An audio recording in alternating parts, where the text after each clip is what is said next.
Have you been feeling lazy, low energy, and unmotivated? Maybe you just can't seem to get off your phone and do what you should be doing.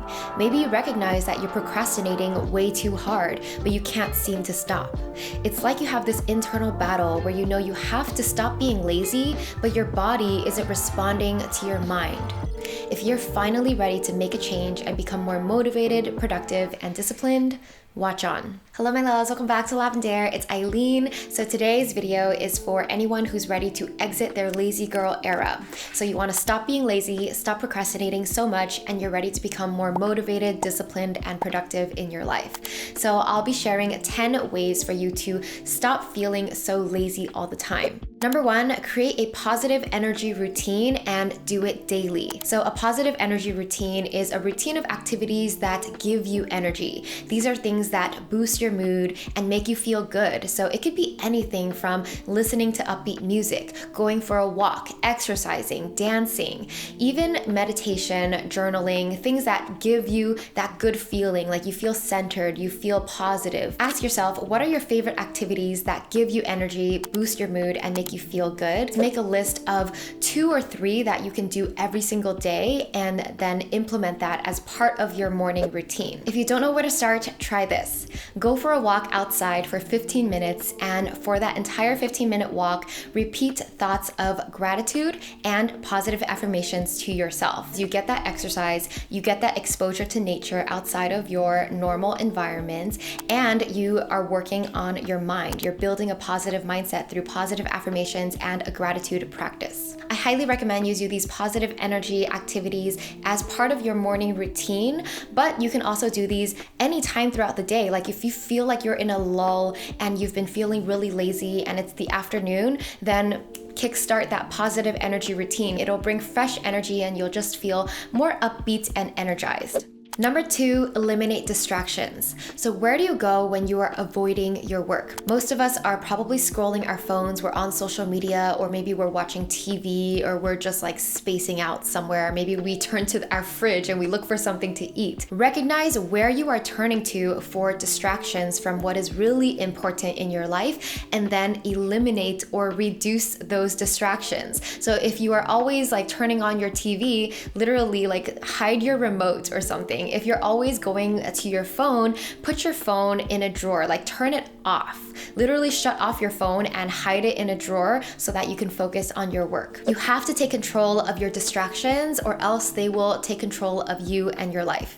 Number 3, create a productive workspace. So you want to make sure that you're designing your space so that it makes it easy for you to do your work. You want to design it so that it naturally fosters focus and creativity. If your space is a mess, or if you don't have all the tools that you need to get started, you're less likely going to start. Try to make your space feel more inviting and exciting to work in. This is why some people like to decorate their space, make it aesthetic so that they want to be in that space. And then make sure that you have everything that you need right there. This is why I like to keep all of my tools like within arm's reach so that it's easier for me to just turn on a camera, turn on my lights, and start filming. Whenever I have to do podcasts or whenever I have meetings, I have my mic and my camera on my desk so that I'm ready to just plug it in and turn it on. The act of taking out all my gear and setting it up every single time I need it is already wasting time. So I just leave it out, I put it in arm's reach so that I could just like turn it on, boom, I'm ready to go. And on that note, I want to take a break and thank Dropbox for sponsoring today's video. As a content creator, content management and reducing chaos are extremely important for my productivity.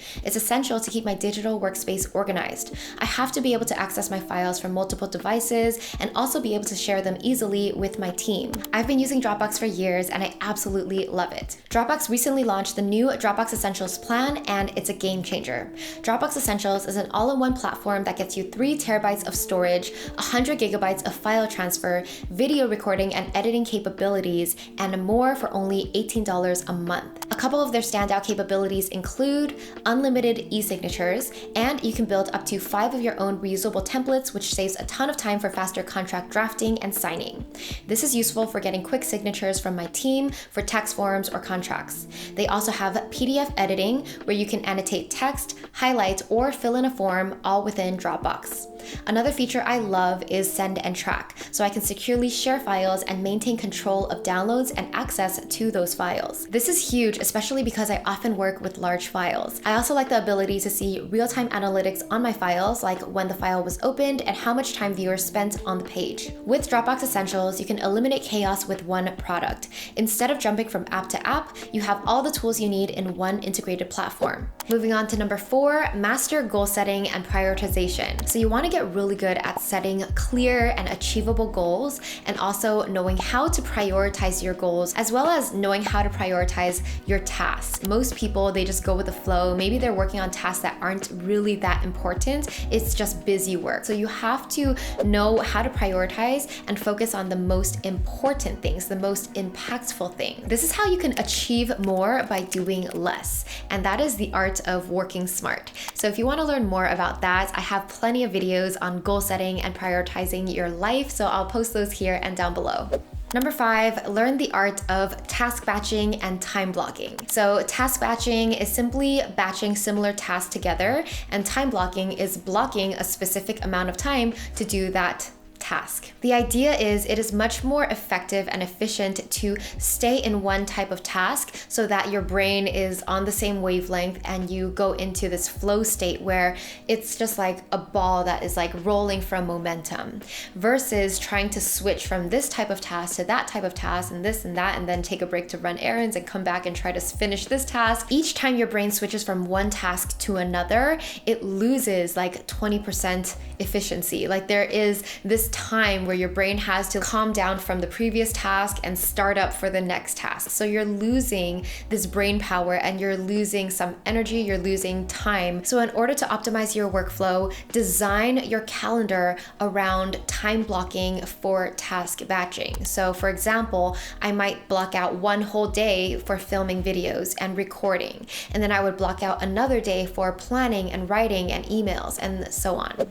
Number 6 is to remember to practice positive self-talk. If you are always saying negative things about yourself or feeling guilty for being lazy and just making yourself feel even worse, that's not helping anyone. So you have to start cultivating a more positive mindset. Say nicer, positive things to yourself. I love you, I support you, it's okay. Like be gentle on yourself. If you fall off, if you are being lazy, it's okay. Give yourself love and support. Like I empower you, I encourage you. I know you can do it. I know you can be strong. I know you can be disciplined. I know you can commit. Positive self-talk is so powerful. That is how you're going to change your identity and therefore change your actions and therefore change your life. So catch and cut out any negative self-talk and replace all of those negative thoughts with positive ones.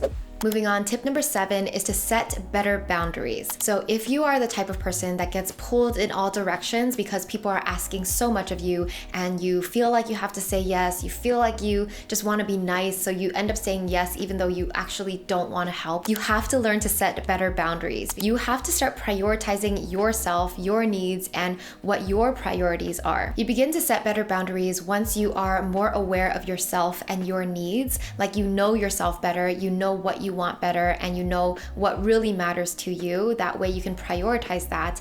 And also when you become to grow more confident in yourself, the more confident you are in yourself, the easier it is to say no to things that don't align with what you want to do, because you are putting yourself first and you're confident in that. I see this as a journey of learning to own your own power and to stand strong in yourself. When you are able to do that, then all the energy gets like honed in you, and so that you can be your most effective, productive, motivated person, versus you like giving your energy to everyone else and helping others and depleting yourself. In the end, you're not even moving forward towards your own goals because you've been helping everyone else move towards their goals. So you want to bring back the power to yourself and learn to set better boundaries around that.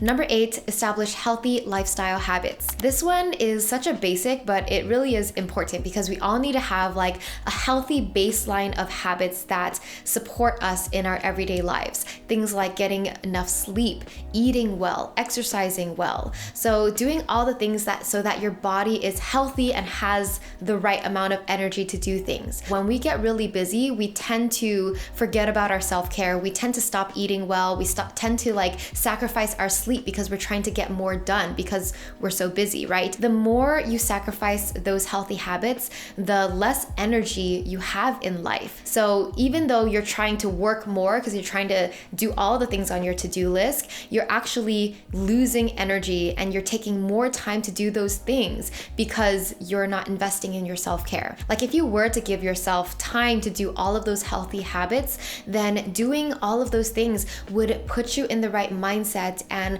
have the right energy to then work on all the things that are important. You would have more energy to work to your to-do list after getting good sleep, after eating well, after exercising. So people tend to forget that. They forget that your health and your energy really is the most important thing. And it's the thing that you shouldn't sacrifice if you want to stay productive and motivated and disciplined.